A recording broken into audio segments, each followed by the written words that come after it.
Comparative Economy Development. Perbandingan ekonomi pembangunan. Jika dilihat dari pembangunan manusia, desa global tampaknya sangat terbagi antara yang kaya dengan yang miskin. Laporan pembangunan manusia tahun 2006 antara negara-negara dijajah oleh kekuatan Eropa selama 500 tahun terakhir. Orang-orang yang relatif kaya pada tahun 1500 sekarang relatif miskin.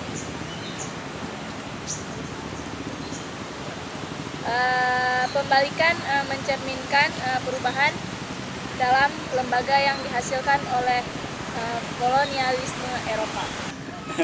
Jadi, fitur yang paling mencolok dari ekonomi global adalah kontras ekstrim, yaitu pengangguran pekerja di Amerika Serikat adalah sekitar 10 kali lebih tinggi daripada di India dan lebih dari 50 kali lebih tinggi daripada Republik Demokratik Kongo.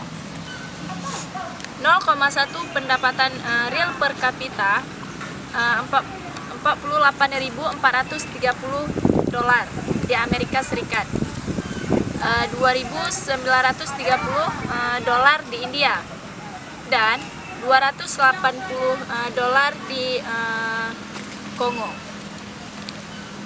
Jika dunia adalah salah satu negara, pendapatan akan didistribusikan lebih merata dari setiap bangsa kecuali Namibia.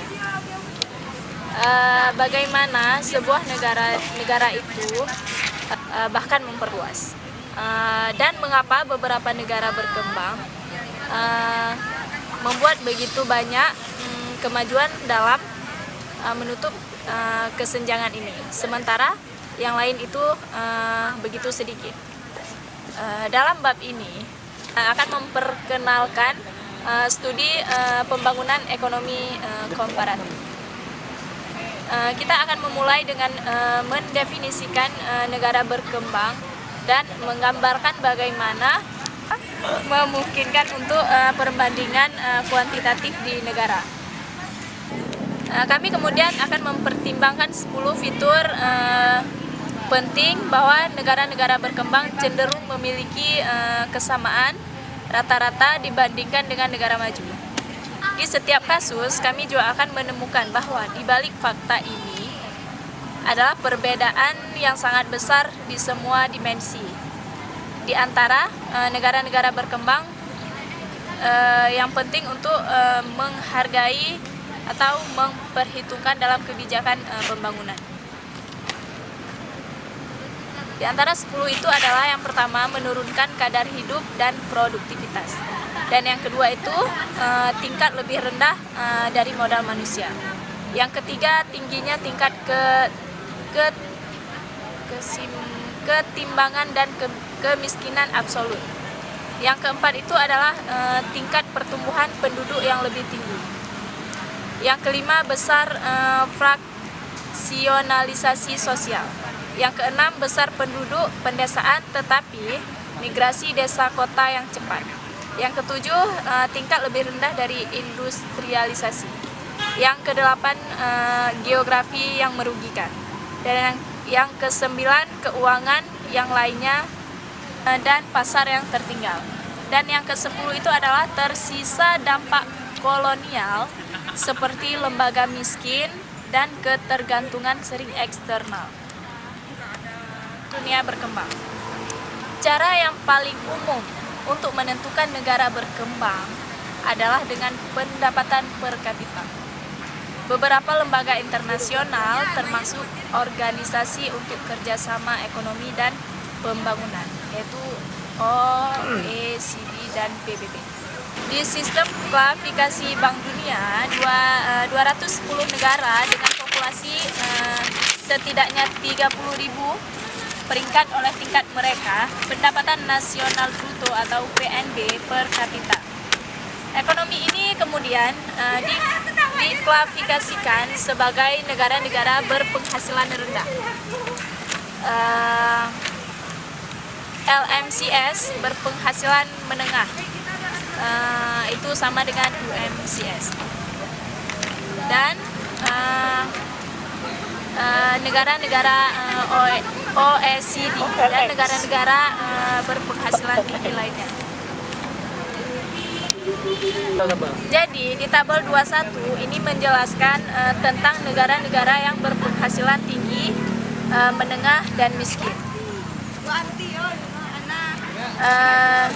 Dan tabel 21 yang ini menjelaskan beberapa penghasilan yang didapatkan oleh masing-masing negara. Dan tabel 22 ini adalah pendapatan per kapita dunia pada 2008. Ya, bisa kita lihat pendapatan yang didapatkan oleh negara-negara tersebut bisa sampai hampir 60.000 US dollar. Dan kita akan melanjutkan ke pembangunan dasar, yaitu pendapatan yang nyata, kesehatan, dan pendidikan. Kita telah membahas bagaimana pendapatan itu menurut tabel-tabel yang di atas tadi. Dan sekarang kita akan menjelaskan beberapa indikator dasar pendapatan, harapan kesehatan hidup, tingkat kekurangan gizi, angka kematian di bawah 5 tahun, dan angka kelahiran kasar. Dan pendidikan. Laki-laki dan perempuan, harapan hidup rata-rata jumlah anak-anak yang baru lahir akan hidup jika mengalami resiko kematian yang berlaku untuk kohort mereka pada saat kelahiran mereka. Berarti kekurangan gizi mengkonsumsi terlalu sedikit makanan untuk mempertahankan tingkat normal dari aktivitas. Itu adalah apa yang sering kita dapatkan. Gerakan kurang terhadap lembaga-lembaga demokrasi, investasi kurang di depan umum, barang dan investasi kurang luas dalam modal manusia, pendidikan, keterampilan, dan kesehatan. Ini adalah salah satu cara di mana ketimpangan yang ekstrim berbahaya untuk pembangunan dan juga merupakan penentu jangka panjang penting dari perbandingan pengembangan. Kami kembali ke tema-tema ini kemudian dalam bab ini. Kekuasaan kolonial Eropa juga memiliki dampak yang dramatis dan tahan lama pada ekonomi dan struktur politik dan kelembagaan Afrika. Mereka dan koloninya di Asia dengan pengenalan mereka tiga kuat dan tradisional centering. Ide dari kolonial Eropa untuk menguasai politik terhadap kelembagaan Afrika dan kolonial di Asia, mereka ingin bahwa kolonial Eropa itu memiliki ide untuk menjadi gerakan kurang terhadap lembaga-lembaga demokrasi, investasi kurang di depan umum, barang, dan investasi kurang luas dalam modal manusia, pendidikan, keterampilan, dan kesehatan.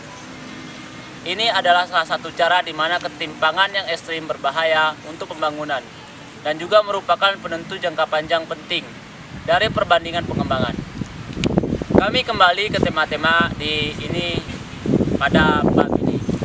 Kalau kekuasaan kolonial Eropa juga memiliki dampak yang dramatis dan tahan lama pada ekonomi dan struktur politik dari kelembagaan Afrika. Mereka dan koloninya di Asia dengan pengenalan mereka tiga kuat dan tradisional centering.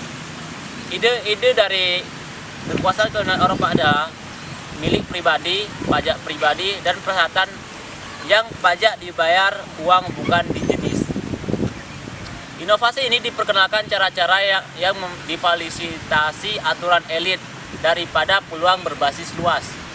Dampak terburuknya dari penjajahan mungkin dirasakan di Afrika, terutama jika salah satu juga dipertimbangkan perdagangan budak seluruhnya. Sedangkan di bekas koloni seperti India, masyarakat lokal memainkan peran dalam pemerintahan kolonial. Di Afrika yang paling pemerintahan diberikan oleh ekspatriat. Kesimpulan dari penjelasan ini adalah bahwasanya perbandingan ekonomi pembangunan adalah diukur di antara negara-negara berkembang dan negara-negara maju, di mana itu semua diukur dengan pendapatan per kapita, kesehatan, dan pendidikan. Oke, terima kasih. Jika ada yang salah, saya mohon maaf. Wassalam.